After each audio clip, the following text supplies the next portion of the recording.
미국의 LA에 있는 이민교회에서 있었던 일입니다. 성경을 정말 사랑하는 젊은 부부가 있었는데 어느 토요일 어떤 일로 부부싸움을 하게 되었습니다. 싸우다 보니까 부인이 화가 너무 나가지고 안방으로 올라가 버렸어요. 2층으로요. 아침도 거르고 점심때가 되는데 부인이 내려올 생각을 하지 않는 겁니다. 그래서 이 문제를 어떻게 풀까 생각해 보니까 내 아내가 성경을 사랑하니까 성경 말씀으로 풀어야 되겠다고 생각을 합니다. 그리고 2층에 올라가서 문을 똑똑똑 놓고 한 다음에 하나님 말씀을 남편이 암송했어요.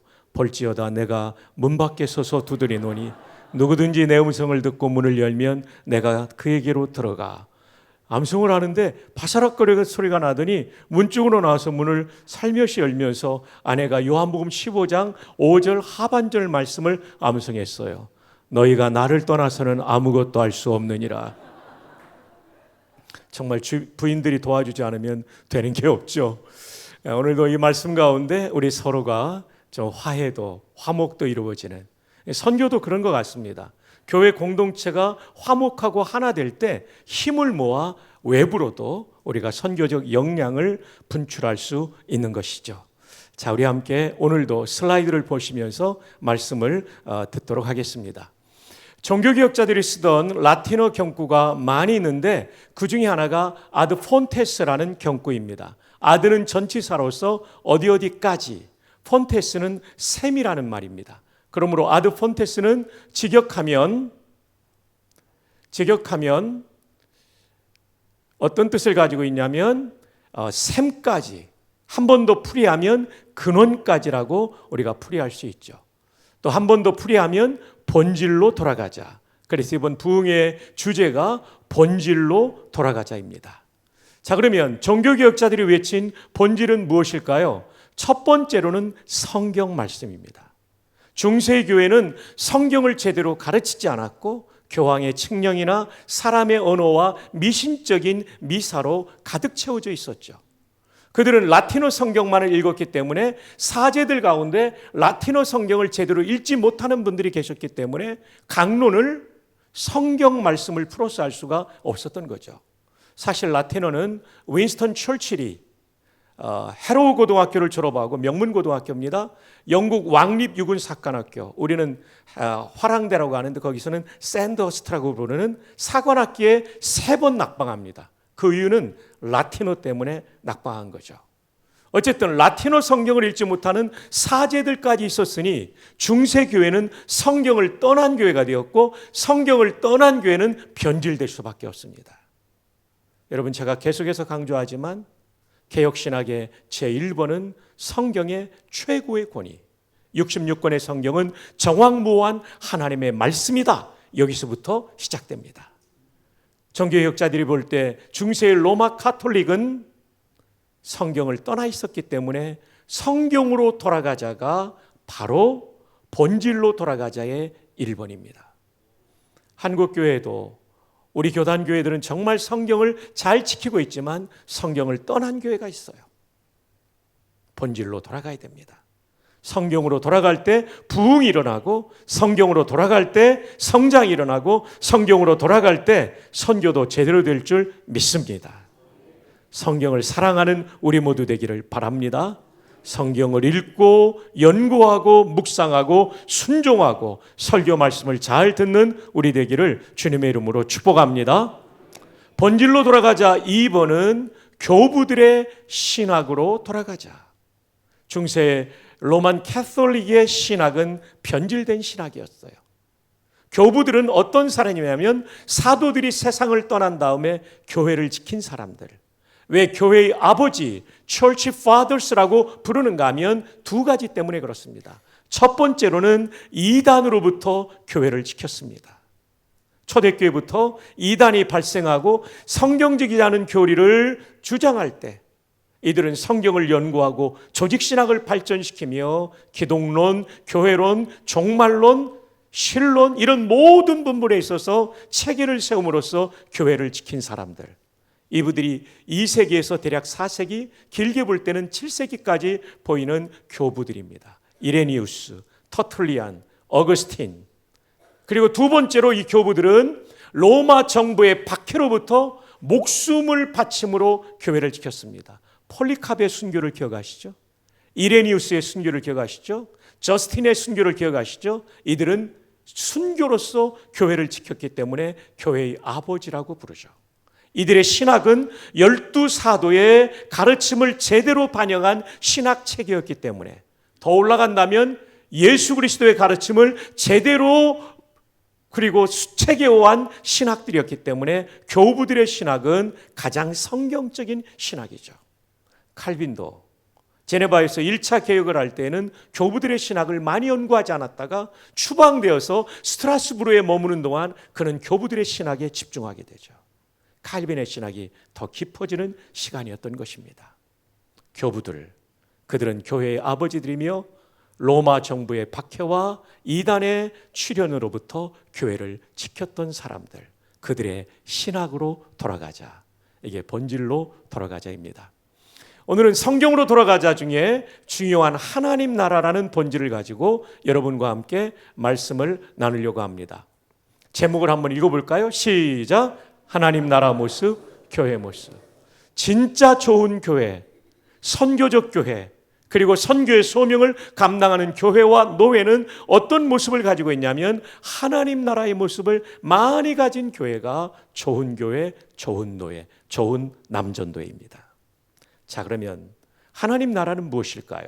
성경은 세 가지 관점에서 말씀해 주고 있습니다. 죽어서 가는 하나님 나라가 있다라고 분명히 말씀하십니다.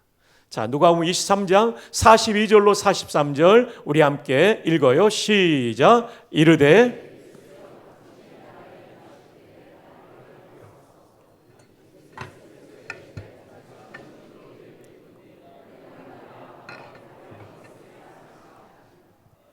십자가상의 강도가 예수님께 한 문장의 신앙 고백을 해요. 당신의 나라에 임하실 때 나를 기억하소서. 단 한 문장이지만 예수님이 즉각적으로 선언하십니다. 내가 진실로 내게 이르노니, 진실하신 예수님이 진실로라는 말을 쓸 때 이 말은 강조 구문입니다. 분명코 이루어질 것을 말하는 거죠. 오늘 네가 나와 함께 어디에 있으리라고요? 낙원에 있으리라. 이 말씀에서 연옥교리는 무너지게 됩니다. 천주교의 연옥교리는 비성경적인 것임이 드러납니다. 신앙이 부족한 사람이 천국 가기 전에 연옥을 거쳐서 깨끗해진 다음에 천국 간다. 만약에 연옥이 진짜 있다면 십자가상의 강도는 연옥으로 가야 되지 낙원 천국으로 하늘나라로 바로 갈 수 없는 거였죠. 근데 연옥이 없기 때문에 네가 오늘 today, tomorrow가 아닙니다. today 바로 낙원 거기에서 나와 함께 있으리라. 법여로운 성도 여러분, 우리가 예수님의 십자가의 은혜로 속죄받으면 지금 죽어도 천국 가름을 믿으시길 바랍니다. 나는 부족하여도 영접하실 터이니 영광 나라 계신 임금 우리 구주 예수라. 그러면 이 강도의 고백이 그 짧은 한 문장 속에 어떤 내용이 담겨있기 때문에 구원을 받았다는 것을 선언하셨을까요? 중요한 것은 당신의 나라, 그 나라의 왕이 예수님이라는 겁니다. 왕은 유대 개념에 메시아 개념이 있기 때문에 이 짧은 문장 속에 예수님이 나의 메시아이십니다 라는 고백이에요. 구원자이십니다. 이 고백이에요. 이 고백을 받으시고 즉각 선언하시죠. 네가 오늘 네가 나와 함께 낙원 천국 하늘나라에 있을 것이다. 우리 모두 예수님의 십자가의 은혜로 지금 죽어도 천국감을 믿으시기를 바랍니다. 그러나 이 은혜 때문에 우리는 더욱 이 땅에서 그리스도께 순종하며 살아가야 되는 거죠. 바울 사도의 마지막 성경, 순교 직전에 쓴 성경 디모데후서의 마지막 부분에 이런 말씀이 나오죠. 주께서 나를 모든 악한 일에서 건져내시고 로마의 박해 상황 속에서 건져내시고 또 그의 천국에 들어가도록 구원하시리니. 맞습니다. 우리가 이 악한 세상에서 이 세상을 떠나게 될 때 우리를 죽음 이후에 불러가시는 천국이 하나님 나라가 하늘나라가 분명히 있음을 믿으시기를 주님의 이름으로 축복합니다. 루이스 벌컵이라는 조직신학자가 예수님의 승천을 다루면서 죽음 이후의 천국을 이렇게 말해주고 있어요. 함께 읽어볼까요? 시작. 승천은 장소의 이동이었다. 분명히 장소라는 것을 의미한다.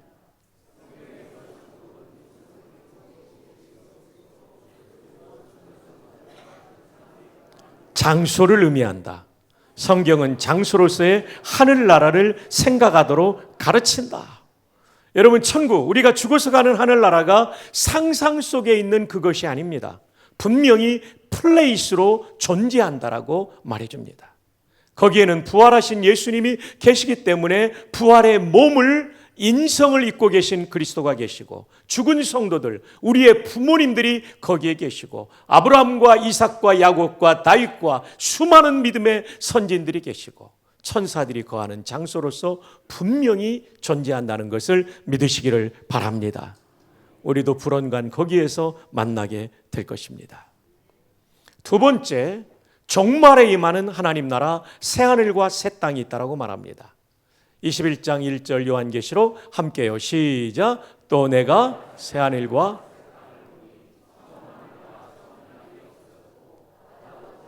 이 지구는 역사의 마지막 날에 멸하게 될 거예요. 그런데 또 내가 보매 거룩한 성 새 예루살렘이 하나님께로부터 하늘에서 내려온다. 역사의 마지막에 완성될 새하늘과 새 땅이 있다고 말합니다. 그 준비한 것이 신부가 남편을 위하여 단장한 것 같더라. 제 아내가 제일 예뻤던 때는 결혼식 날이었던 것 같아요. 아마 여기 계신 분들도 다 그랬을 거예요. 흰머리 소녀도 그때는 얼마나 멋지셨을까요? 정말 그랬을 거예요. 그처럼 정말 멋지고 아름다운 하나님 나라가 임하게 되는 것이죠.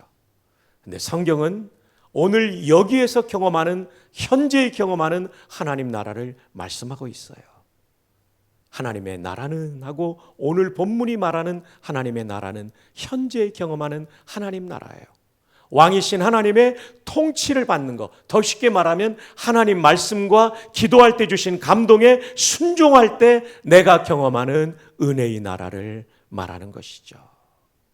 이것은 우리의 마음속에 임하지만 내 인생을 바꾸고, 가정을 바꾸고, 교회를 바꾸고, 민족을 바꾸고, 세계를 바꾸는 것입니다.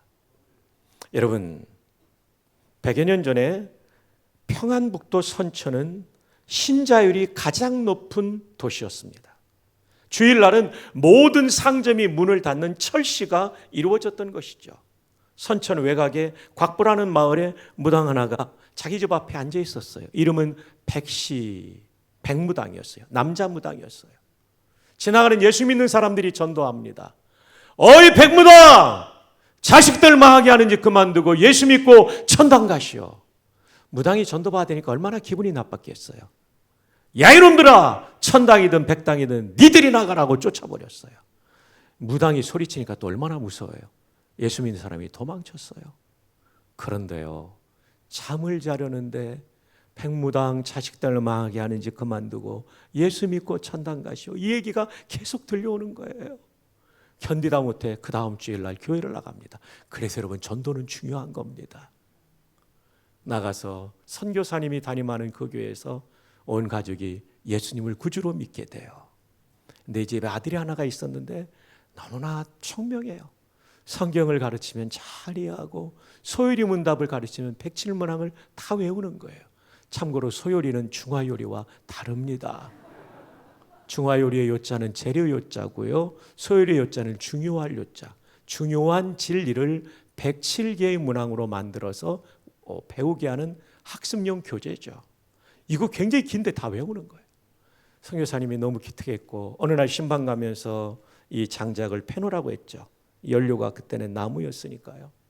뭐 얼마 하고 가겠지 했는데 신방이 늦게 맞춰서 집에 들어오는데 장작 패는 소리가 들려요. 선교사님이 감동을 하죠. 그리고 이 아들을 미국 유학을 보냅니다. 1927년도에 미국의 명문대학인 예일대학교에서 박사학위를 받습니다. 놀라야 될 때 안 놀라면 제가 놀라게 됩니다. 지금도 예일대에서 박사 받기 어렵습니다. 귀국하여 연희대학교에서 교수가 돼요. 역사를 가르쳐요. 1950년도에는 교육부 장관, 당시 용어로 문교부 장관이 돼요. 그리고 군목제도 창설을 위해서 이승만 대통령을 한경직 목사님과 함께 설득하죠. 그래 1951년 2월 7일 군목제도가 만들어지게 된 것이죠. 57년도에는 연희대학교와 세브란스 의대가 나눠져 있었어요. 합쳐지는 그 순간 초대 총장이 됩니다. 그 총장이 백무당의 아들입니다. 어쩌면 자기도 무당으로 끝날 인생이 복음을 받아들이니까 하나님 나라의 영광이 그 은혜의 나라가 가슴에 임하니까 가정을 바꾸고 교회를 바꾸고 대한민국 사회를 바꾸게 된 것입니다.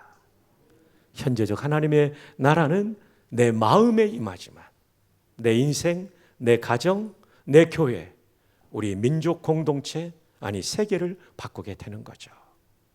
오늘 이 말씀을 들으면서 하나님의 나라, 현재적 은혜의 나라가 우리 모두의 가슴에 임하기를 축복합니다. 제가 부전교회 담임 목회할 때 10년도 지난 일입니다. 전에 있던 예배당에서 있었던 일입니다. 우리 하인수 목사님 그때 계셨으니까 아마 알지 모르겠는데요. 2달에 한 번씩 새가족 환연잔치를 하는데 45세의 중년 여성이 간증을 하는 거였어요. 저는 이제 성도들이 많으니까 새가족까지는 잘 모르는데 처음 봤죠. 저는 사실 알코올 중독 환자였습니다. 남편이 출근할 때 제발 술을 먹지 말라고 하지만 점심시간이 지나면 여성 술 친구를 불러 모아 술을 먹었습니다. 집안 살림이 되지 않아서 남편은 퇴근하면 먹을 음식도 없었고 갈아입을 옷도 없었습니다. 그래서 부부싸움이 계속되었습니다. 그리고 저는 자살 충동까지 느끼고 있었고 남편은 이혼하자고 말하는 이혼의 위기까지 봉착해 있었습니다. 이대로 가다간 정말 죽을 것 같다는 생각을 하면서 딸들이 다니는 부전교회 예배당에 왔습니다. 너무나 생소했고 어색했습니다. 맨 뒷자리에 앉았습니다. 목사의 설교는 들어오지 않았고 그래도 찬양팀의 찬양 인도와 찬양대의 찬양을 하는데 눈물이 흐르기 시작했습니다. 무슨 이유인지는 알지 못하는 눈물이 흐르니까 마음이 후련해지는 거였습니다. 집에 가면서 교회 오니까 후련하구나. 그리고 그 다음 주에 또 왔는데 목사의 설교는 들어오지 않고 찬양대와 찬양팀을 통해 마음이 치유가 됐습니다. 그래서 셋째 주에 왔는데 그때도 목사님의 설교는 들어오지 않았습니다. 제가 시험을 받아버렸어요. 3주차 그랬다는 걸 듣고. 근데 역시 찬양대와 찬양팀의 감동을 받았습니다. 지휘자님 너무 고마워요.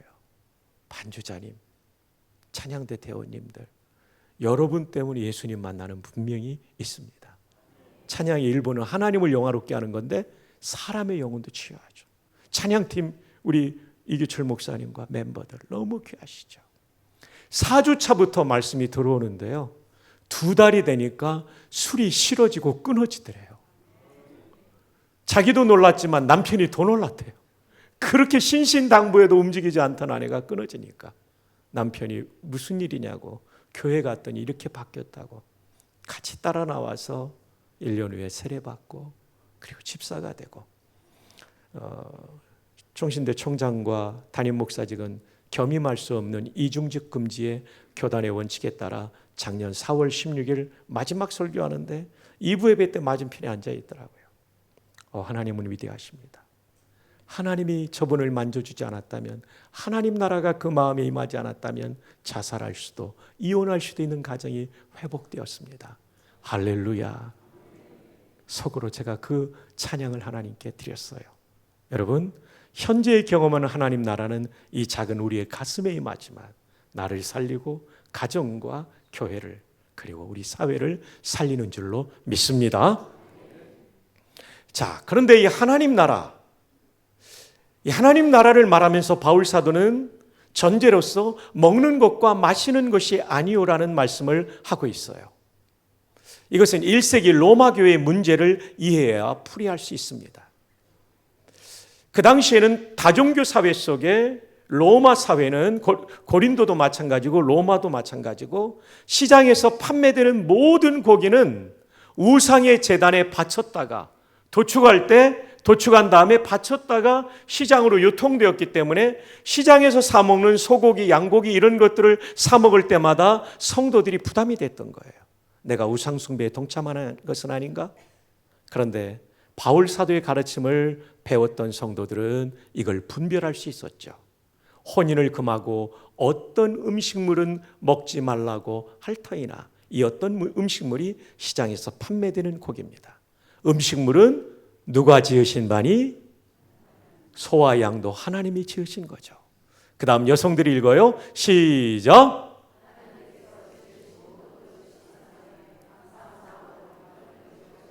네, 하나님 지으신 모든 것이 사람의 감사함으로 받으면 버릴 것이 없나니. 자, 남성들이 읽어요. 시작. 하나님의 아멘. 하나님의 말씀으로 거룩해진다는 얘기는 지으신 모든 것이 사람의 저기 시장에서 판매되는 소고기, 양고기도 하나님이 만드신 거다. 감사함으로 받으면 버릴 것이 없다는 얘기는 그 감사 기도를 하면 거룩해져서 먹을 수 있다라는 말씀이죠.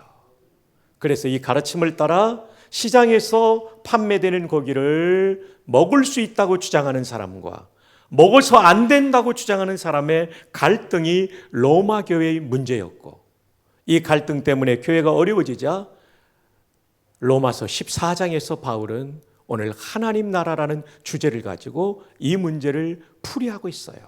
하나님 나라는 본질적인 주제이기 때문에 본질을 가지고 현안의 문제를 풀어가고 있죠. 항상 우리의 문제는 본질로 돌아가면 풀리게 될 줄 믿습니다. 자, 그렇다면 하나님 나라는 어떤 나라일까요? 먼저 의의 나라라고 말합니다. 여기서 말하는 의, 영어로 righteousness, 헬라어로 디카요시네라는 이 의는 무엇을 뜻할까요? 성경에는 세 가지의 의가 나옵니다. 똑같은 단어지만 의미가 세 가지예요.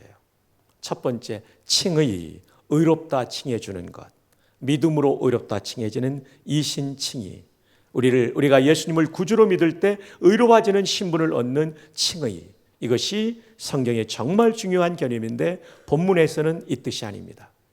두 번째로는 정의. 정의의 반대는 불이고 불의는 곧 죄입니다. 죄짓지 않고 사는 그 의로운 삶을 말하는 것이 에베소 6장에 나오는데, 영적 전쟁에 나오는데, 여기서는 로마서 14장 17절의 의는 정의도 아닙니다. 그럼 무엇일까요? 관계적 의. 이것이 본문의 의입니다. 관계적이란 무엇을 말합니까? 하나님과의 올바른 관계를 말합니다. 하나님 나라의 하나님은 왕이시고 나는 종이라는 거죠. 하나님 앞에 종의 위치에 서서 항상 순종하는 성도가 될 때 하나님의 은혜의 나라가 우리 마음에, 우리 인생에 임하는 줄 믿습니다. 그래서 순종이 제사보다 낫다는 것이죠. 정말 하나님의 은혜를 경험하는 비결은 종의 위치에 서는 것입니다. 어제도 말씀드렸지만 열왕기상 8장에 솔로몬이 성전을 봉헌한 다음에 봉헌 기도를 드리면서 이렇게 기도를 올립니다. 이스라엘의 하나님 여호와여, 위로 하늘과 아래로 땅에 주와 같은 신이 없나이다. 주께서는 온 마음으로 주의 앞에서 행하는 종들에게, 누구에게요? 종들에게 언약을 지키시고 은혜를 베푸시나이다. 솔로몬 왕이 그렇게 고백하고 있어요. 하나님은 어떤 사람에게 은혜를 베푸시냐면 온 마음으로 주의 앞에서 행하는 종입니다. 이어지는 기도는 자기 아버지 다윗을 부를 때 왕이라고 한 번도 부르지 않고 주의 종 내 아버지 다윗 3번 나오고, 자기를 가리킬 때도 종이 이곳에서 비는 기도를 들으시옵소서. 자기도 종이라고 말해요. 다윗과 솔로몬의 인생 속에 가장 전성기는 왕이지만 내가 왕이 아니라 하나님이 왕이라고 고백하고 자기를 종이라는 것을, 그 신분을 확신하며 종의 위치에 서서 하나님께 순종할 때는 그들의 전성기를 구가했습니다. 그러나 내가 왕이 되고 내 마음대로 밧세바를 취하고 내 마음대로 이방 공주들을 아내로 맞이하고 우상 숭배할 때는 몰락의 길을 걸었던 것이죠. 보배로운 성도 여러분, 우리의 일생이 정말 복되기 위해서는 우리는 하나님 앞에서 종이 되어야 할 줄 믿습니다. 한번 따라 합시다. 종이 됩시다. 이 정도 강조에서는 여러분 저 떠나면 다 잊어버려요. 사람은 충격받으면 잘 안 잊어버려요. 자, 남성들 따라합시다. 종놈 됩시다. 여성들 따라합시다. 종연 됩시다. 자, 이 시간 옆에 있는 분에게 한 번 더 확인합시다. 종놈 되기를 바랍니다. 종연 되기를 바랍니다. 하이파이브 하면요 졸음도 달아가고 좋아요. 한 번 더 3명 이상에게 좋은 종놈 좋은 흉년되라고 축복합시다. 시작.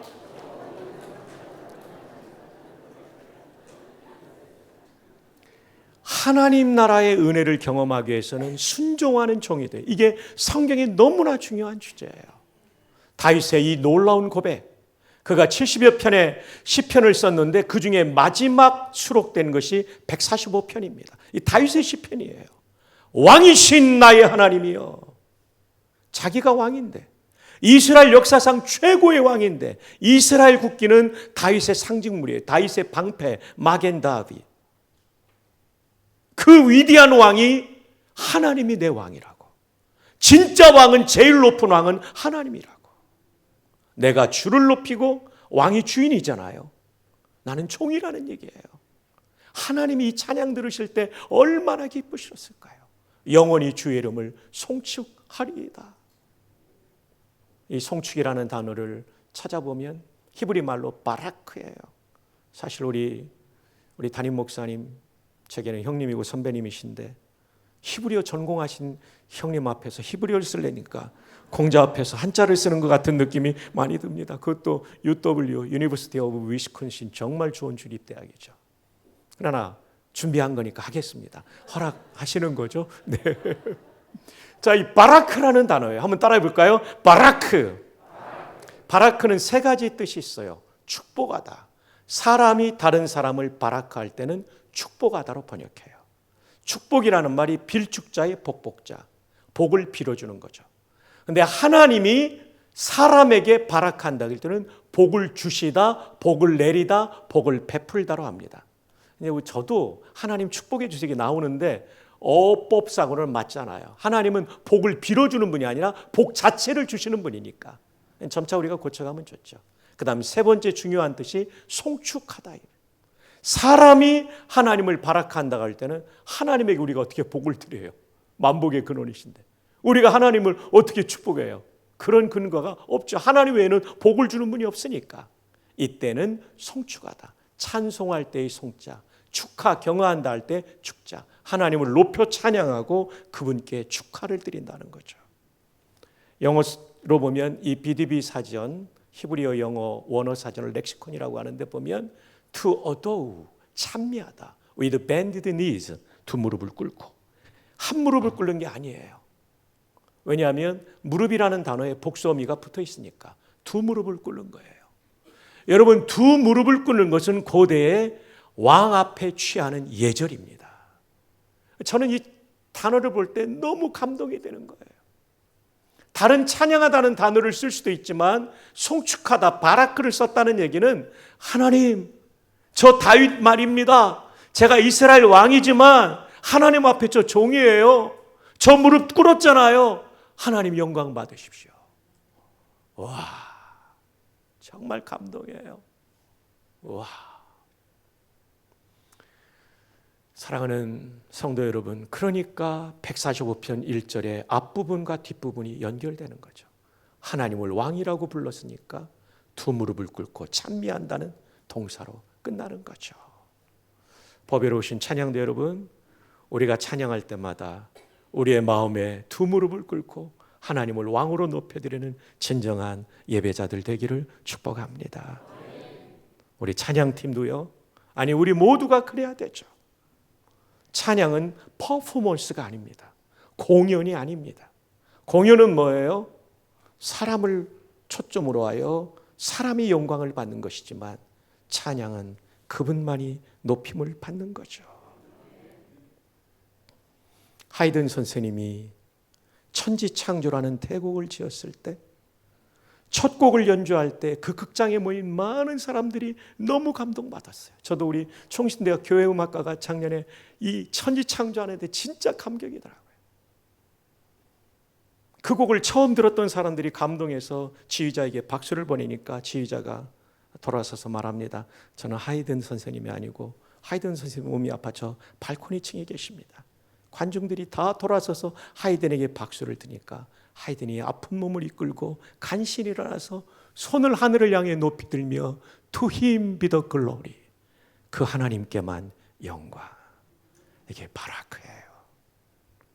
우리의 찬양뿐 아니라 우리의 예배가 항상 이렇게 왕이신 하나님을 높여드릴 수 있기를 주님의 이름으로 축복합니다. 그럴 때 하나님의 은혜가 임하죠. 주께서는 온 마음으로 주의 앞에 행하는 누구에게요? 종들에게 언약을 지키시고 은혜를 베푸시나이다. 창세기 12장 3절에 보면 아브라함에게 하나님께서 하십니다. 너 아브라함을 축복하는 자, 사람이 사람을 바라크하니까 축복으로 번역해요. 이게 영어로 블레스예요. 바라크가. 내가 여호와 하나님이 복을 내리고, 여호와 하나님이 내가 축복하고가 아니에요. 내가 복을 내리고. 우리말 성경을 번역한 다음에 국어학자들이 감수했기 때문에 명쾌하게 축복과 복이 구분되는데 우리가 이 관용적으로 써버린 거죠. 복을 내리고 똑같이 바라크예요. 근데 사람이 사람에게 바라크하면 축복이 되고 하나님이 사람에게 바라크, 블레스하면 복이 되는 거죠. 그리고 사람이 하나님께 바라크하면 송축이 되죠. 그래서 이 찬양 송축해 내 영혼아 거룩하신 이름, 이 찬양이 영어로 Bless the Lord, O my soul, O my soul, worship His holy name. 젊은 분들이 영어 성경 읽을 때 Bless the Lord, 아니 내가 하나님을 어떻게 축복하나? 하나님의 복을 드리나? 고민했을 거예요. 하나님을 목적으로 한 bless는 전부 찬미하다는 뜻의 송축으로 번역해야 되는 것이죠. 현재적 하나님 나라를 경험하는 비결은 하나님을 왕으로 모시고 종으로 사는 거예요. 그런데 요즘 젊은이들은 컴퓨터를 주인으로 모시고 사는 사람이 많죠. 그래서 컴퓨터를 위한 기도문도 있다고 그러잖아요. 메모리에 있는 우리 프로그램 화물을 거룩하게 하옵시며 운영체계에 임하옵시며 명령이 모니터에서 이룬 것 같이 프린터에서도 이루어지이다. 오늘날 우리에게 일용할 데이터를 주옵시고 파일의 에러를 사여 주옵시고 우리를 다운에 들게 하지 마옵시며 다만 정전에서 구하옵소서. 대개 CPU와 하드와 USB가 컴퓨터께 영원히 있사옵나이다. 엔터. 컴퓨터는 도구입니다. 아무리 AI 챗GPT가 발달을 해도 도구예요. 하나님만이 우리의 주인이에요. 여러분 우리 스마트폰 진짜 너무 많이 보지 마세요. 여기에 매여 살면 안 돼요. 하도 스마트폰 보고 건널목을 건너니까 신호등이 그냥 보도블록에도 생겼잖아요. 참 어제 말씀드렸죠. 허수아비와 사람을 구분하는 참새의 기준은 스마트폰을 들고 있으면 사람이고 안 들고 있으면 허수아비라는 거죠. 네. 자 그러면 우리가 더 종놈이 되기로 결정했죠? 종연이 되기로 결정했죠? 그러면 진짜 좋은 종, 하나님의 종들은 어떤, 종은 목사들만 아니에요. 솔로몬과 다윗이 다 왕이에요. 다 종이에요, 다. 우리 모두가. 하나님만이 왕이시죠. 정말 좋은 종이 되려면 어떻게 되는가? 고대의 종을 보면 알아요. 고대의 종은 첫 번째 자기 뜻이 없어요. 아무리 하고 싶어도 주인이 하지 마, do not 하면 딱 멈추는 거예요. 아무리 하기 싫어도 주인이 해, do 하면 가는 거예요. 진행하는 거예요. 노회장님 조남이 진행 목사님이시죠. 진행하는 거예요. 주님 말씀하시면 내가 나아가리다. 주님 뜻이 아니면 내가 멈춰서리다. 여러분 정말 영적 부흥은 어제 말씀드린 것처럼 하나님 말씀에 순종하는 거예요. 정말 부흥, 영적으로 살아나기를 원한다면 하나님 말씀에 최대한 순종해 보세요. 기도할 때 주신 감동에 최대한 순종해 보세요. 하나님께서 여러분의 영혼을 부흥시키시고 하나님 나라의 현재적 은혜를 주실 줄로 믿습니다. 두 번째 고대의 좋은 종은 자기 돈이 없었어요. 많든 적든 주인의 뜻대로 쓰는 거죠. 여러분 제가 군에 있을 때 14년 있는 동안 낙하산을 탄 적이 있어요. 처음 간 부대, 특수부대입니다. 지상 400m에서 주낙하산을 기고나 비행기에 생명줄을 걸고 뛰어내리면 70초 만에 4초 만에 펴지는데 70m를 떨어집니다. 초당 한 17, 18m로 떨어집니다. 제가 보니까요, 전투복 사이로 땅이 보이는데 35초 동안 안 펴지면 저기 가서 저 뼈가 골절돼 죽는 거예요. 그런데 여러분, 이 특수부대는 군목이 있을 때는 1번 강하자는 군목이에요. 왜냐하면 군목은 하나님과 가깝기 때문에 군목이 안전하면 우리가 안전하다는 생각을 하고 계세요. 근데 군목도 사람이기 때문에 겁나요. 저 1번 강하자였어요. 뛰어할 때 과감하게 뛰어게 나가죠. 이야, 숫자를 세는데요, 1초, 2초 하면 입으로 바람이 들어와서 내 귀에 소리가 안 들려요. 내가 듣고 확인해야 되거든요. 3만까지 한 다음에 산교검사해야 되는데, 그래서 어떻게 하냐면 1초, 2초가 아니라 1만, 2만, 아 발음이 잘 들리잖아요. 3만, 4만 하는 순간 몸이 붕 뜨는 느낌이에요. 초당 한 18m로 떨어지다가 이 낙하선천이 강남만큼 큰데요, 쫙 펴지니까요, 저항을 받아서 초당 3m로 줄어드니까요, 확 뜨는 느낌이에요. 이야, 너무 기뻐가지고 그 하늘에서 찬양을 했어요. 할렐루야, 할렐루야. 위의 하늘, 하늘에서 바라본 하늘은 정말 더 아름다웠어요. 그리고 땅도 아름다웠어요. 저는 여러분도 한번 꼭 경험하시기를 축복합니다.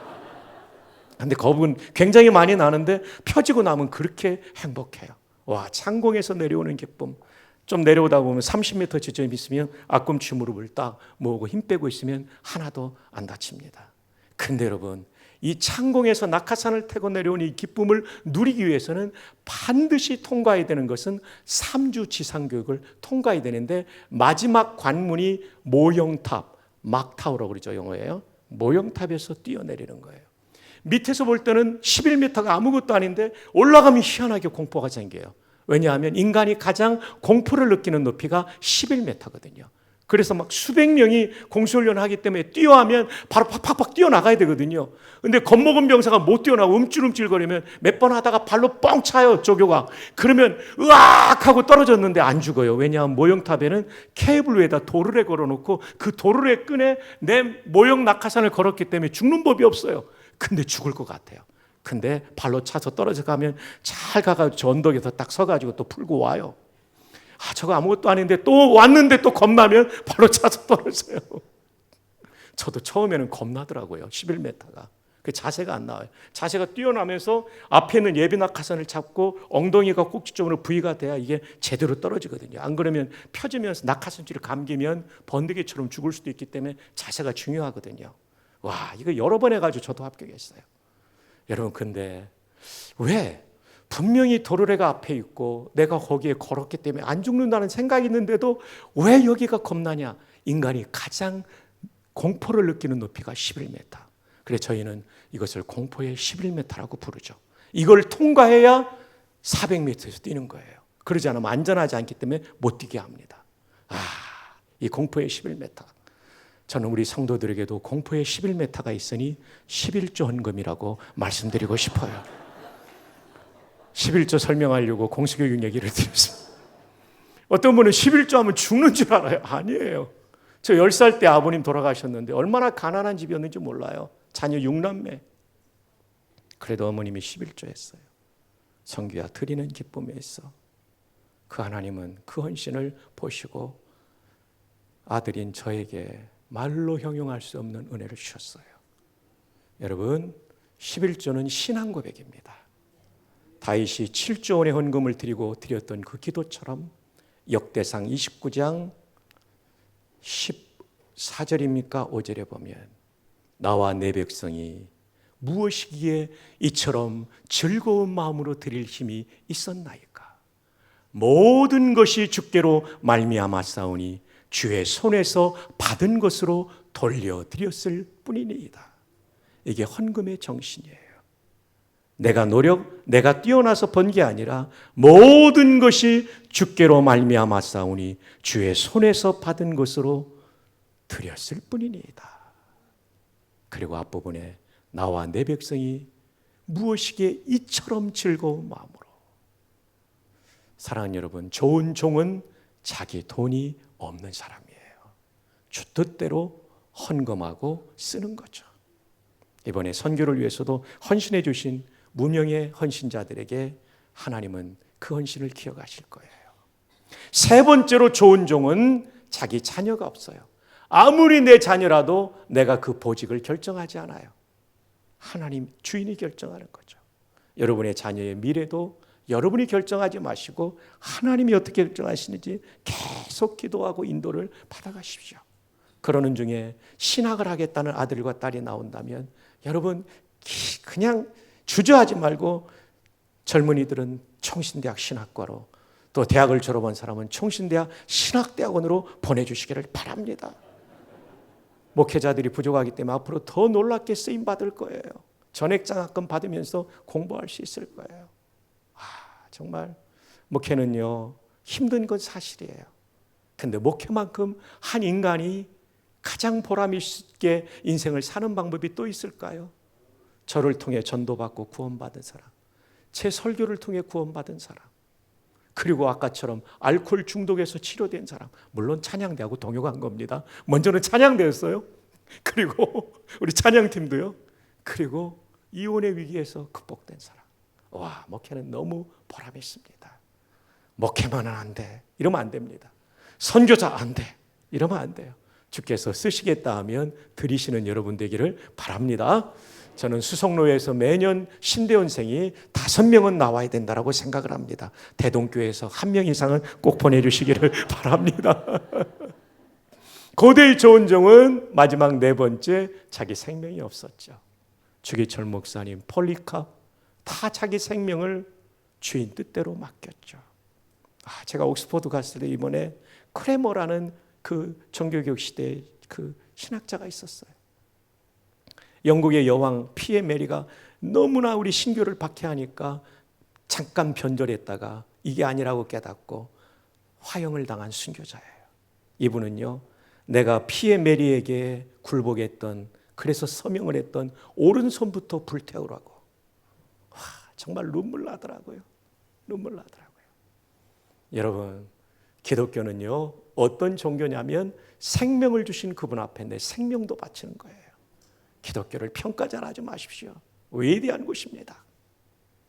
고대의 좋은 종은 자기 뜻, 자기 돈, 자기 자녀, 자기 생명이 없는 사람입니다. 이런 종들로 가득 찬 대동교회가 되면 왕이신 하나님이 얼마나 기뻐하시고 멋지게 사용하실까요? 이런 종들이 많은 수송노예가 되면, 남전도 연합회가 되면 하나님이 얼마나 위대한 일을 이루실까요?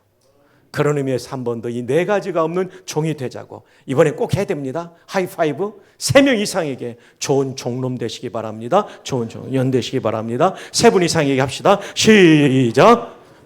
좋은 종연 되시기 바랍니다.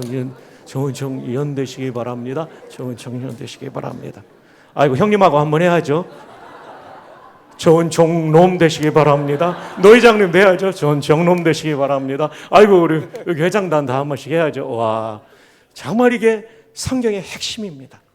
그게 다른 말로 순종이거든요. 순종이 제사보다 낫고. 그것이 정말 중요합니다. 정말 중요해요. 이럴 때 하나님의 은혜의 나라가 임하고 그런 공동체를 통해서 하나님의 역사를 바꾸시는 거죠. 두 번째, 하나님의 나라는 평강의 나라라고 본문에 나옵니다. 여기서 평강은 무엇을 뜻할까요? 비판하지 않는 거예요. 문맥에 보면 학문적인 비평은 우리가 얼마든지 할 수 있지만 인격적인 상처를 주는 비난, 블레임 또는 컨뎀이라고 하는데 이거는 안 된다는 거죠. 이거 하면 안 돼요. 왜냐하면 이거 하면 사람들의 관계가 깨지고요, 마음이 척박해지고요, 그리고 하나님의 은혜가 임하도 다 빠져나가요. 성도들이 관계적 갈등이 심해지면요, 그 은혜가 다 빠져나가요. 그래서 교회에서는 정말 비난하면 안 돼요. 격려는 해야 되는데 비난은 하면 안 돼요. 하나님 나라는 이런 비난하지 않는 평강의, 평화의 공동체가 될 때 임하는 거예요. 자, 오늘 본문에 보면 14장 1절에 이런 내용이 나오죠. 오늘 본문이 14장 17절입니다. 함께 읽어요. 시작. 믿음이. 자, 그 다음 2절 제가 있습니다. 어떤 사람은 모든 것을 먹을 만한 믿음이 있고 고기도 먹고 채소도 먹고 다 먹을 사람이 있다는 거죠. 하나님이 주신 것이 선함에 감사함으로 받으면 버릴 것이 없느니라. 말씀과 기도로 거룩하여지니라. 이 말씀 따라 먹을 수 있는 사람이 있지만 믿음이 연약한 사람은 이 믿음이 없으니까 시장에서 파는 고기 못 먹는 거예요. 채소만 먹는 거예요. 이 둘 사이에 갈등이 있어서 먹는 자는 먹지 않는 자를 업신여기지 말고, 이것도 비난이거든요. 먹지 않는 자는 먹는 자를 비난하지 말라. 왜? 하나님이 그 사람 용납했기 때문에 너도 용납해야 된다는 거죠. 하나님이 용납한 사람을 왜 네가 용납하지 못하고 비난해가지고 하나님 나라의 모습을 망가뜨리느냐. 마귀가 침투해서 공동체를 와해시키고 은혜를 빼앗아가게 왜 하느냐. 이렇게 지금 말하고 있는 거죠.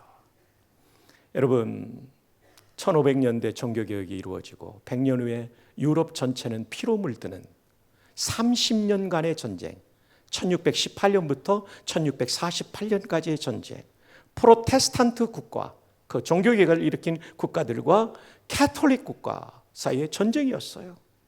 그 당시 역사까지 최고 참혹한 전쟁. 전쟁이 끝날 무렵 독일의 신학자인 루퍼투스 멜레니우스는 너무나 중요한 메시지를 전했죠. 본질적인 것에는 일치를, 비본질적인 것에는 자유를, 모든 것에는 사랑을. 이게 평화를 유지하는, 평강을 유지하는 비결입니다. 본질은 무엇입니까? 신구약 66권은 정확무한 하나님의 말씀이다. 이것을 압축한 우리 교단의 표준 문서인 웨스트민스터 신앙고백, 더 압축한 사도신경, 여기에 어긋나면 이단이 되는 거죠. 여기 한 가지를 더 한다면 대한민국의 수많은 목사님들 가운데 노예산하교회 담임 목사님을 세우신 분은 하나님이십니다. 목사님의 성품과 신학과 신학 수련과 목회의 모든 경험들을 하나님은 보시고 가장 잘 맞을 교회에 보내주셨기 때문에 목사님의 목회 철학을 본질로 여기고 순종할 때 교회는 건강한 교회, 그리고 화목한 교회, 하나님의 은혜가 임하는 교회가 될 줄 믿습니다. 그러나 비본질적인 것, 지금까지 말씀드린 것, 성경, 웨스트민스터 신앙고백, 사도신경, 담임 목사님의 목회 철학 외에는 다 비본질적인 것입니다. 예를 들어 젊은이가 금발로 블론드로 염색을 하고 왔다. 이게 본질입니까? 비본질입니까? 너무 뭐라고 하지 마세요. 아니 흰머리 검은 물들이나 검은 머리 노란 물들이나 그게 그거 아닙니까? 제가 존경하는 대전의 형님이 계세요. 25, 6년 전에 아들이 중학생 때인 것 같아요. 아들이 금발을 하고 집으로 들어오더래요. 이 형님은 밥 먹고 교회 가려고 나오는데 저녁에 아들은 들어오는데 금발인 거예요. 우리 교단이 얼마나 보수겠습니까? 이게 지금 25, 6년 전의 얘기입니다. 근데 야단을 치면 방황할 때니까 뛰쳐나갈 것 같아서 순간 기도하면서 하나님이 주신 죄로 아들의 어깨에 손을 얹고 그랬대요. 아들아, 머리는 노랗게 물들어도 가슴은 예수로 물들기를 바란다. 정말 멋진 아빠 아닙니까? 이 아들이 미국 유학 마치고 총신신대원 113회로 졸업하고 지금 목사인데요. 너무 설교 잘하는 훌륭한 목사가 되었어요. 비본질적인 것에 자유를 주는 게 이렇게 중요합니다. 여러분, 저는 결혼하고 제일 힘들었던 게 밥 먹는 문제였어요.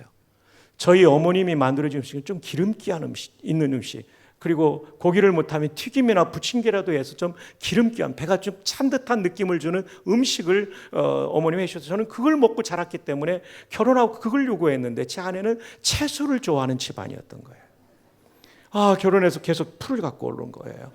어느 날은 밥상에, 옛날엔 그 신혼부부가 작은 밥상에 했잖아요.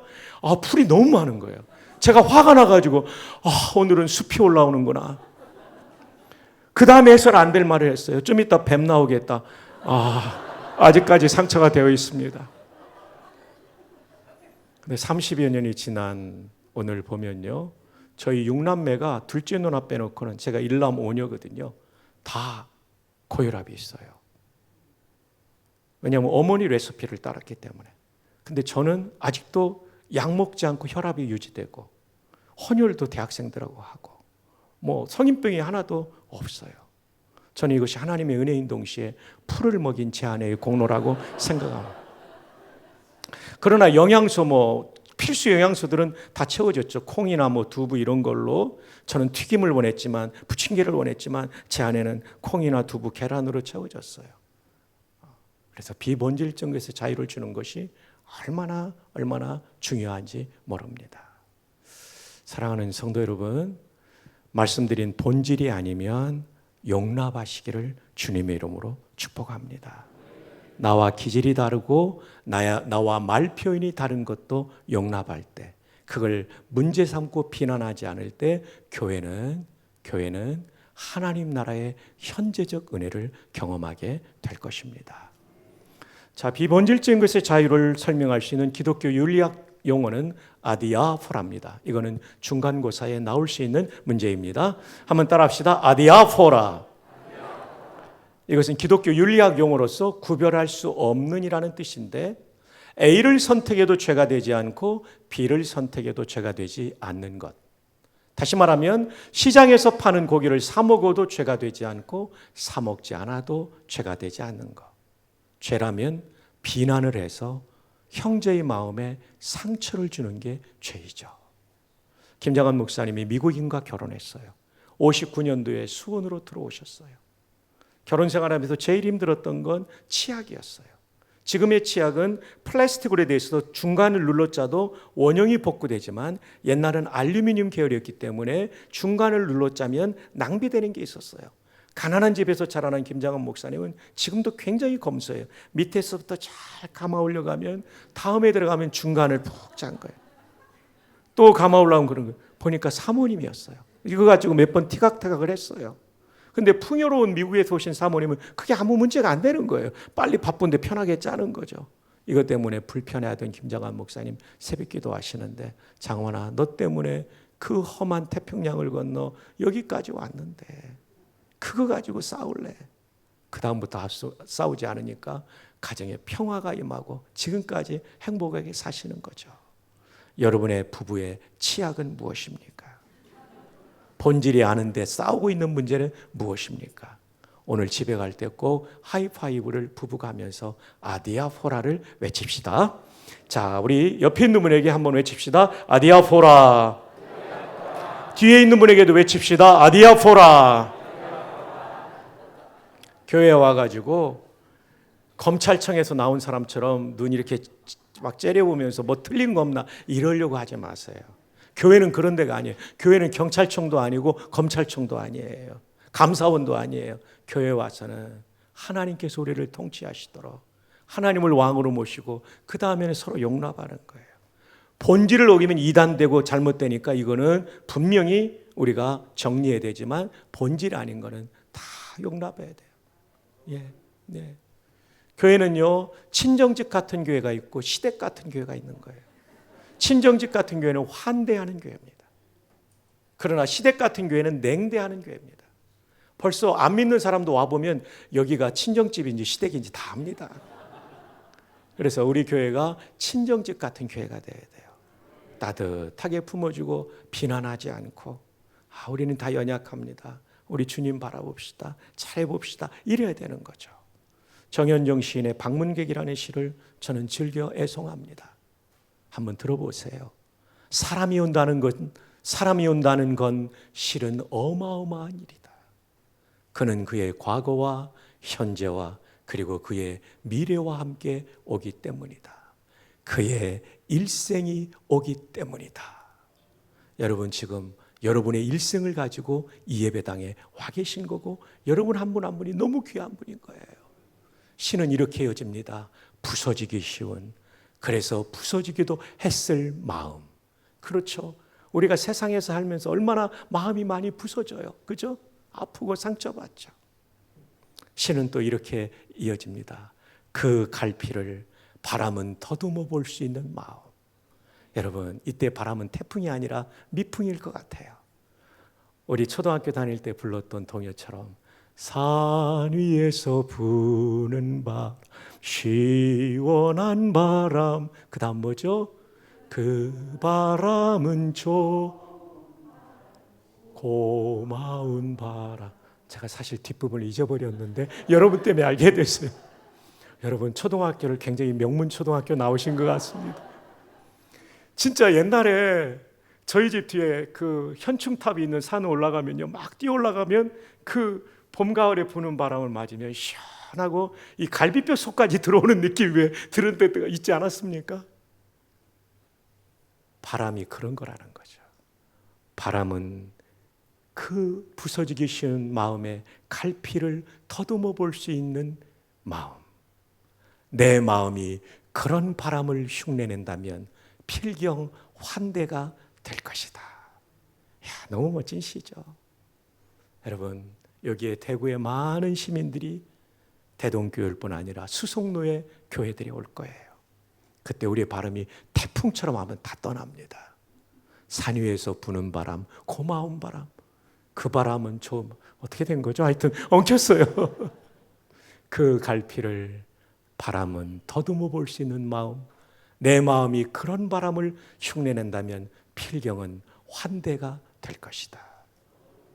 월터 브루그만이라는 구약학자는 하나님 나라 공동체는 환대 공동체라고 했어요.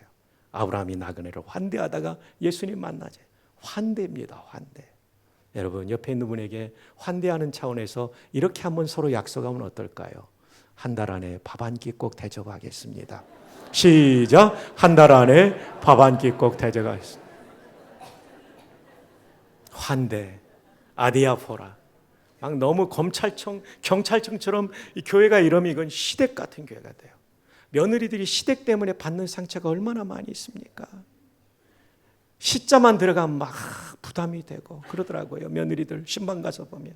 그리고 며느리들은 시금치를 절대 안 먹어요. 시자가 들어가게. 성경 읽다가 시편이 나오면 잠언으로 과감하게 건너뛰고. 교회가 그런 시댁 같은 교회가 되면 안 돼요. 자, 우리 하이파이브 하면서 서로 축복합시다. 친정집 같은 교회 만듭시다. 네, 환대 공동체. 나와 다른 점을 이단이나 기독교의 기본 진리에 어긋나지 않는 거면, 목사님 목회 철학에 어긋나는 거 아니면 다 용납하는 아디아포라. A를 해도 죄가 아니고 B를 해도 죄가 아니에요. 내 말의 표현만 다를 뿐이지 그 사람 자체가 나쁜 것이 아닐 때 우리는 그것을 용납하는 교회, 친정집 같은 교회가 되어야 교회가 하나 되고 더 은혜 받고 태국이든 어디든 선교를 더 잘할 수 있습니다. 그리고 총신대학교도 도와줄 수 있는 겁니다. 네. 자, 아디아포라를 제일 잘 보여주는 본문입니다. 자, 우리 이번에는 남성들께서, 존경하는 남성들께서 고린도전서 8장 8절, 고린도 교회도 이 우상의 제단에 바쳤던 시장에서 판매되는 고기 문제가 있었어요. 함께 읽어요. 시작. 음식은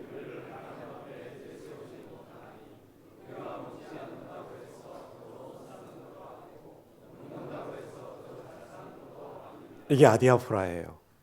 먹지 않는다고 해서 더 못 사는 거 아니에요. 그 시장에서 파는 소고기 좀 사다 먹는다 더 잘 사는 거 아니에요. 중요한 건 뭐예요? 평강을 유지하는 겁니다. 비난하지 않는 거. 아디아포라를 적용하는 게 이게 훨씬 더 중요해요. 그런즉 우리가 다시는 서로 비판하지 말고 도리어 부딪힐 것이나 거칠 것을 형제 앞에 두지 아니하도록 주의하라. 비난하면 장애물 설치하는 거예요. 이거 안 된다는 거죠. 만일 음식으로 말미암아 내 형제가 근심하게 되면 이는 내가 사랑으로 행하지 아니함이라. 그리스도께서 대신하여 죽으신 형제를 내 음식으로 망하게 하지 말라. 한 분의 성도가 온다는 건 어마어마한 일입니다. 일생이 오는 정도가 아니라 예수님의 생명을 던져 살린 사람이 오는 건데 그 사람 망하게 하면 그게 죄라는 거예요. 의견이 다르다고 비난하면 안 된다는 거예요. 날 사랑하심 함께 날 사랑 두 손을 가슴에 모으고 날 사랑하심 성경에 써있네 명에 써 이 손을 가지고 옆에 사람을 축복합니다. 널 사랑하심 오 널 사랑하심 널 사랑하심 성경에 써있네. 부부는 괜찮지만 남자는 남자끼리 여자는 여자끼리 절대 비난하지 않겠습니다. 끌어안으면서 약속합시다. 시작. 절대 비난하지 않겠습니다. 끌어안아주면서. 이게 평강을 유지하는 비결이에요. 마지막 세 번째 하나님의 나라는 희락의 나라입니다. 의와 평강과 희락. 여기서 희락은 무엇을 말합니까? 기쁘리 자의 즐거울 낙자, 기쁘고 즐거운 거예요. 헬라어로는 카라입니다. 카라. 또 이 카라라고 하니까 걸그룹 카라를 떠올리는 분들이 계실 수 있습니다. 걸그룹 카라는 KARA고 저기 희락의 카라는 CHA 바람이라는 걸 이 연사 강력하게 주장합니다. 혼선 가지지 마시기를 바랍니다. 희락과 비슷하지만 아주 마귀적인 게 쾌락입니다. 희락은 예수님처럼 내가 손해보고 타인을 기쁘게 하는 거예요. 쾌락은 내 기쁨을 위해서 타인을 짓밟는 거죠. 마귀가 그래요. 마귀가. 희락은 예수님적이고 쾌락은 마귀적입니다. 비난이 왜 나쁘냐면 비난하면서 나는 고소해하면서 그 사람은 정말 고통을 겪거든요. 비난은 마귀적이에요. 마귀라는 디아블로스라는 헬라어, 나중에 영적 전쟁에 대한 말씀드릴 기회가 있으면 제가 쫙 설명하는데 마귀라는 이름이 비난이라는 의미 있어요. 그 뜻이 비난은 마귀적, 쾌락 마귀적이에요. 남성들의 성폭력, 한 여인의 순결을 빼앗는 마귀적인 즐거움이에요. 명문대학, 서울대 연고대 학생들이 인터넷 방을 만들었어요. 거기서 잘못된 동영상을 나눈 거예요. 이게 사회적인 문제가 됐죠. 요즘 텔레그램 방에서 중고등학생이 담임 선생님의 얼굴을 대입한 못된 영상을 만들었어요. 이게 마귀적인 쾌락이에요. 성폭력의 쾌락, 그리고 성희롱의 농담도 쾌락이죠. 예수 믿는 사람은 여기에 절대 들어가면 안 됩니다. 정말 혹시 이 자리에 텔레그램 방에 자꾸 기웃거리면서 보는 사람 있으면 좋은 말 할 때 빨리 나오시기 바랍니다. 저는 모르지만 하나님은 아세요. 꼭 나와야 돼요. 하나님 나라는 쾌락이 있잖아요. 쾌락으로 빠지면 다 하나님 은혜가 빠져나가요. 우리는 희락을 추구해야 돼요. 이걸 좀 더 설명하기 위해서는 다음 페이지로 가야 되는데 질문이 있어요. 성경의 장과 절은 처음 기록될 때부터 있었을까요? 아니죠. 아니라고 말한 분은 상을 크게 줘야 되는데 제가 준비한 게 없어서 본인이 본인에게 이번 주 안에 큰 상을 주시기 바랍니다.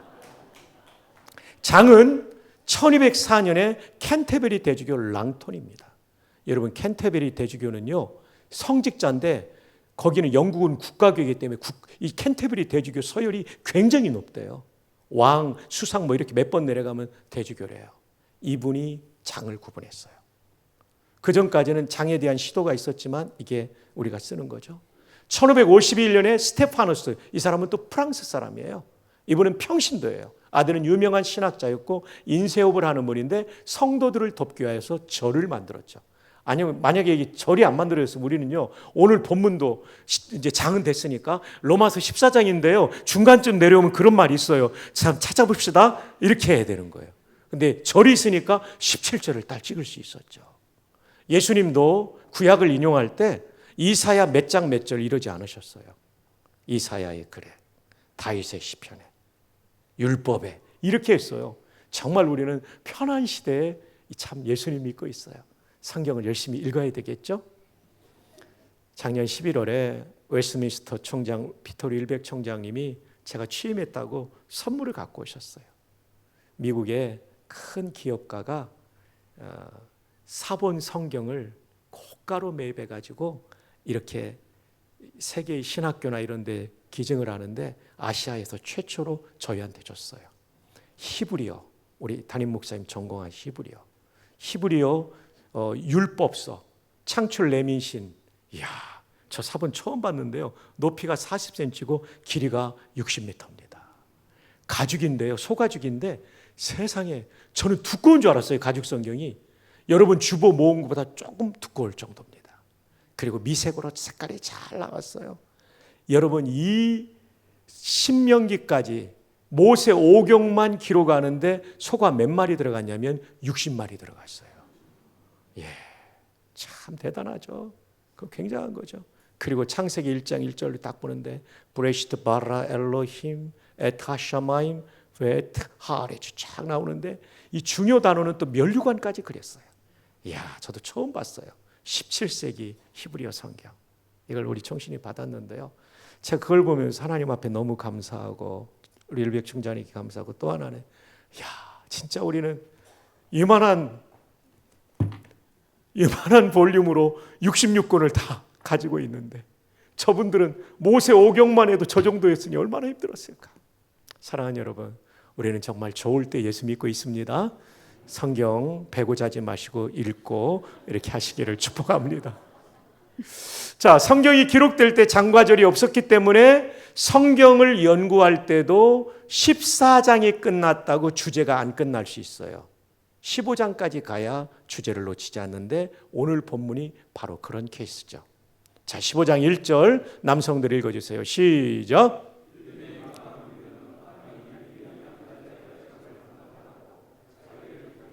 이게 희락입니다. 지금 희락이 마지막 포인트잖아요.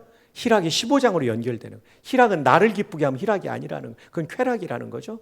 그 다음 여성들 2절 시작.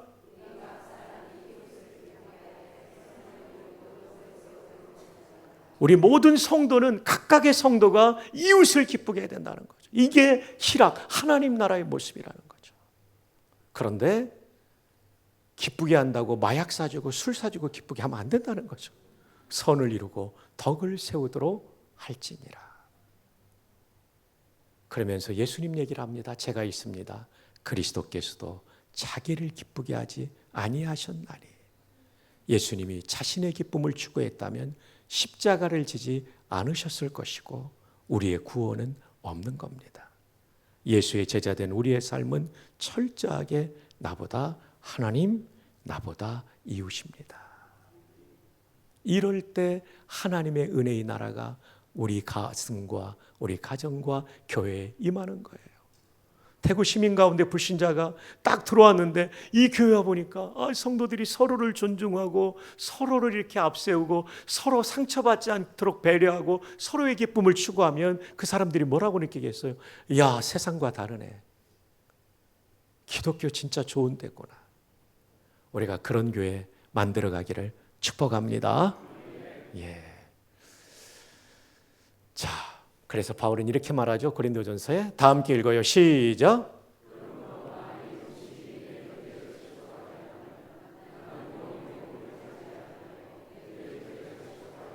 형제의 기쁨을 위해서 산다는 겁니다.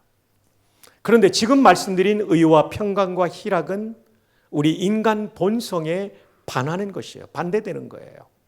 하나님 나라의 의는 하나님을 왕으로 모시고 내가 종으로 사는 관계적 의라고 말했는데 우리는 자꾸 내가 주인 되고 싶고 내가 왕이 되고 싶어요. 우리 본성은 나 중심이 되고 싶은 죄성이 있기 때문에. 하나님 나라의 평강은 비난하지 않는 건데 우리는 누군가를 비난함으로써 책임을 피하려고도 하고 내가 더 우월하다는 것을 나타내려고 해요. 이게 죄성이죠. 그러니까 이게 쉽지 않아요. 또 하나님 나라의 희락은 다른 사람의 기쁨을 추구하는 건데 내 기쁨을 앞세울 때가 많다는 거죠. 그래서 이 하나님 나라의 모습은 인간 본성에 반하는 것이라 쉽지 않아요. 그래서 오늘 본문 딱 한 절인데 이 한 절에 해석하지 않은 부분을 해석해야 우리가 정답을 찾을 수 있어요. 그것은 오직 성령 안에 있는입니다. 성령 안에 있을 때에만 우리는 종의 삶을 살 수 있고 비난하지 않을 수 있고 이웃의 기쁨, 형제 자매의 기쁨을 추구할 수 있어요. 성령 안에 있다 할 때 헬라어 전치사 에는 한 페이지 정도가 넘을 거예요. 렉시콘에. 크게 두 가지로 장소, 지금 우리가 예배당 안에 있을 때 엔이라는 전치사를 써요. 또 하나는 인격적인 개념으로 개인적으로 아주 가까운 관계를 우리는 안에 있다 이렇게 씁니다. 이것은 우리말에도 나오죠. 수년 전에 종영된 파리의 연인이라는 미니시리즈에 이동건이라는 배우가 김정을이라는 예쁜 여자 배우한테 내 안에 너 있다. 맞아요. 진짜 기억력이 뛰어납니다. 이게 명대사라 그때 뭐 회자되었으니까요. 내 안에 너 있다. 떨어져 있어도 너 거기 있는 거 아니야. 내 안에 있는 거야. 저도 그런 경험했어요. 데이트하고 명일동에 아내를 보내놓고 제가 버스 타고 흑석동으로 올 때 보름달이 떴는데 어느덧 그 달이 그 여인의 얼굴로 바뀌더라고요. 그보다 더 심한 것은 전도사 때인데요. 신대원 졸업반 때니까 밥을 먹는데 숟갈에서 그 얼굴이 떠올라서 제가 얼마나 당황했는지 몰라요. 그리고 하나님께 죄송한 마음이 들더라고요. 전도사가 이렇게 빠져가지고 이랬었던 기억이 나요. 이런 경험 우리가 안에 있다는 개념이에요. 오직 성령 안에 있는 의와 평강과 희락이 이런 거예요. 성령님이 좋고 성령님을 사랑하고 그런 마음이죠. 그거는 언제 주어집니까? 이렇게 여러분처럼 예배 드릴 때, 그리고 찬양할 때, 찬양을 들을 때, 기도할 때, 그리고 개인적으로 말씀을 묵상할 때, 신앙 서적을 읽을 때, 그리고 저는 정말 이 찬양하는 가운데도 성령님과 가까워지는 걸 많이 경험해요. 말씀 앞에서 경외함으로 주께 나아갑니다. 그리고 그 후렴이 얼마나 좋은지 몰라요. 하나님의 말씀에 두려워 떠는 자, 그 말씀에 생명을 거는 자. 신대원 성도라고 이거 부르는데 막 눈물이 나오는 거예요. 우리 한국교회 살리기 위해서 우리 정말 하나님 말씀에 두려워 떨고 하나님 말씀에 생명을 걸고 우리 살아가자. 정말 하나님의 감동이 있었어요. 여러분, 이렇게 찬양 가운데도 성령 안에 거하게 돼요. 그리고 또 하나 중요한 건 말씀에 순종할 때 말할 수 없는 기쁨이 있어요. 성령 안에 거하게 되죠. 바라기는 부흥회는 오늘로 끝나지만 성령 안에 거하는 삶은 우리의 개인의 경건과 순종과 공예배를 통하여 계속되기를 주님의 이름으로 축복합니다. 그러면 성령 안에 있으면 종의 삶도 가능해요. 그리고 비난하지 않는 아디오프라의 삶도 가능해요. 그리고 마침내 희락을 추구하는 카라의 삶이 가능한 것이죠. 이제 결론입니다. 정말 좋은 교회, 좋은 노예는 어떤 모습을 가지고 있냐면 하나님 나라 모습을 가진 거죠. 그것은 무엇입니까? 그것은 하나님을 왕으로 모시고 나는 종이 되는 거예요. 이게 너무 중요하니까 여러분 정말 죄송한데 마지막 한번 강사의 부탁인데 들어주시겠습니까? 좋은 종놈 되세요. 종년 되세요. 한 번만 더 세 분 이상에게 하이파이브 합시다. 시작. 네. 이 공동체 전체가 이렇게 살면 왕이신 하나님이 영광받고 말할 수 없는 부흥의 은혜를 주실 줄로 믿습니다. 두 번째로는 비난 금지예요. 아디아포라. 한 번만 더 우리 부탁합니다. 하이파이브 하면서 아디아포라. 비본질적인 것에 자유를 주는 거예요. 비본질적인 것에. 최근에 부부싸움한 분들 집에 가면서 아디아포라. 분명히 여러분 남편이 이단이기 때문에 싸운 사람은 거의 없을 거예요. 뭐 신천지 빠진 사람이 있을지 모르지만 뭐 대동교회 우리 노예 그런 사람 없을 거예요. 대개는 비본질적인 거 가지고 싸웁니다. 예, 그러지 마시고 아디아포라 이거 꼭 하시고요. 마지막 세 번째로는 카라의 기쁨. 내 기쁨이 아니라 목사님의 기쁨, 장로님의 기쁨, 목사님과 장로님은 성도님의 기쁨, 부목사님의 기쁨 우리가 추구하는 거죠. 그러다 보면 우리가 하나님 나라의 은혜를 충만히 경험하게 되는 겁니다. 이 일을 잘하기 위해서 성령 안에 거하는 우리 모두 되기를 주님의 이름으로 축복합니다.